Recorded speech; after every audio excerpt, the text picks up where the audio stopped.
ये है Darien gap, Colombia और पैनिमा के बॉर्डर के बीच दुनिया का सबसे खतरनाक एरिया। इस 100 मील के एरिया को क्रॉस करने का मतलब है मौत की घाटी से गुजरना। ये आज भी नॉर्थ अमेरिका और साउथ अमेरिका किसी भी रोड या रेल नेटवर्क में से आपस में कनेक्टेड नहीं है। पूरी ह्यूमन हिस्ट्री में सिर्फ 7 दफा इस एरिया को किसी कार या जीप के जरिए क्रॉस करने की कोशिश की गई है। इतना खतरनाक होने के बावजूद कुछ लोगों के लिए इस एरिया को क्रॉस करना बहुत ही जरूरी है। हर साल हजारों बल्कि लाखों लोग South American countries specially Colombia, Ecuador, Venezuela से इस एरिया को क्रॉस करके अच्छी लाइफ का ड्रीम लिए सेंट्रल नॉर्थ अमेरिका जाने की कोशिश करते हैं। 2022 में 2.5 लाख लोगों ने इस डैरियन गैप को क्रॉस करने की कोशिश की।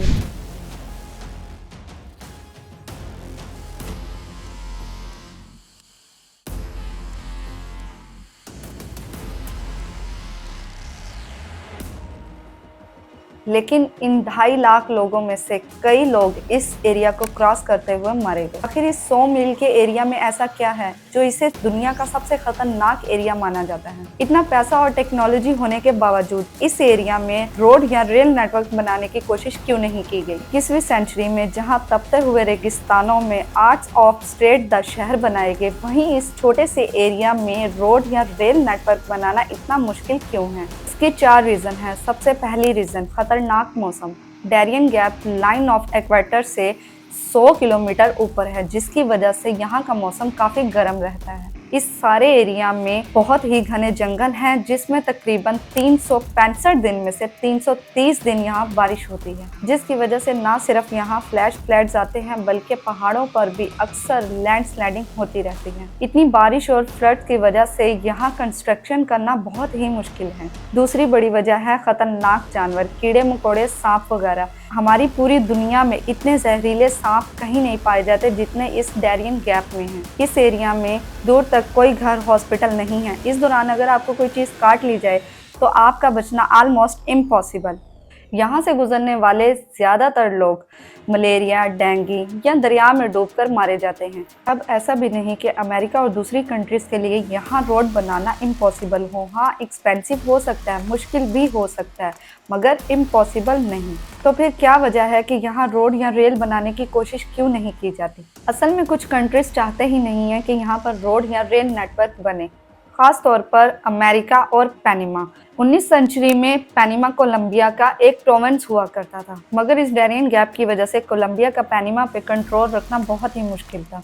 कोलंबिया गवर्नमेंट के लिए पैनिमा से कनेक्ट रहने का एक ही रूट था, वो था समंदर के थ्रू। इस डिस्कनेक्शन का फायदा उठाते हुए पैनिमा ने कोलंबिया से आज़ादी के लिए एक मूवमेंट शुरू की और 20वीं सेंचुरी में इस मूवमेंट पर एक राइजिंग सुपर पावर ने बहुत ज़्यादा इंटरेस्ट लेना शुरू किया, जिसका नाम था यूएसए। दरअसल अमेरिका को पैनिमा कनाल पे बहुत ज़्यादा दिलचस्पी थी। वो चाहता था कि इस कैनाल का कंट्रोल उसके पास हो। पैनिमा कनाल कंस्ट्रक्शन से पहले ईस्टर्न वेस्टर्न अमेरिका में ट्रेड करना बहुत मुश्किल था। सारी शिप्स को साउथ अमेरिका क्रॉस करके ईस्टर्न वेस्टर्न कोस्ट तक जाना पड़ता था। इसका हल निकालने के लिए एक आर्टिफिशियल कनाल बनाई गई, जिसके बाद अमेरिकन ट्रेड शिप्स ही नहीं बल्कि नेवी भी थोड़े ही दिनों में एक साइड से दूसरी साइड बआसानी जा सकती थी। और उस वक्त ये कंसेप्ट बहुत ही इम्पोर्टेंट था। जो पैनिमा कनाल को कंट्रोल कर सकता है वो अमेरिका की बहुत बड़ी वीकनेस को कंट्रोल कर सकता है। अब कोलंबिया उस जमाने में अमेरिका को इस कनाल का कंट्रोल नहीं देना चाहती थी। अब यही वजह थी कि अमेरिका ने पैनिमा आज़ादी मूवमेंट के लिए उसका साथ दिया। अब यही वजह थी कि 1903 में पैनिमा एक आज़ाद मुल्क बन गया और अमेरिका ने सबसे पहले उसको तस्लीम किया। और पैनिमा की गवर्नमेंट ने बदले में अमेरिका को इस कनाल के आसपास की सारी जमीन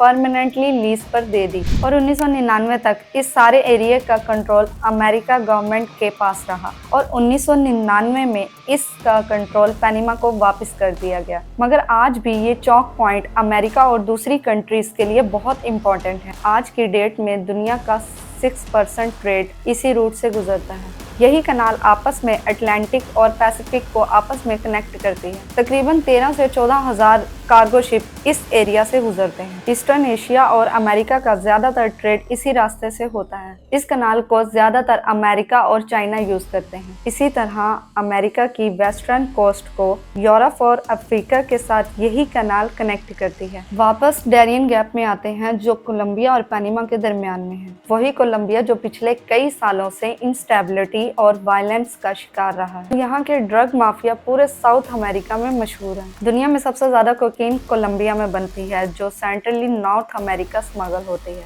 और इस डारियन गैप की वजह से ये स्मगलिंग करना काफी मुश्किल होता है। इस वजह से स्मगलर्स को सी रूट लेना पड़ता है और अक्सर पनामा के गार्ड्स इनको पकड़ लेते हैं। अगर यहाँ पर रोड या रेल नेटवर्क बनाया जाता है तो अमेरिका को यही खदशा है कि कोलंबिया ड्रग माफिया पनामा पहुंचकर पनामा कनाल को डैमेज न कर दे। फिर यही नहीं, मैक्सिको से उन्हें अमेरिका तक ड्रग्स पहुंचाना भी बहुत आसान हो जाएगा। अगर पनामा और कोलंबिया यहाँ पर रोड बनाने का एग्रीमेंट कर भी ले तो अमेरिका यहाँ इसे डेवलपमेंट नहीं होने देगा। और अब हम आते हैं डारियन गैप को डेवलप ना करने की आखिरी रीजन पर। दरअसल लैटिन अमेरिका सियासी और समाजी लाइफस्टाइल से नॉर्थ अमेरिका से बहुत पीछे है।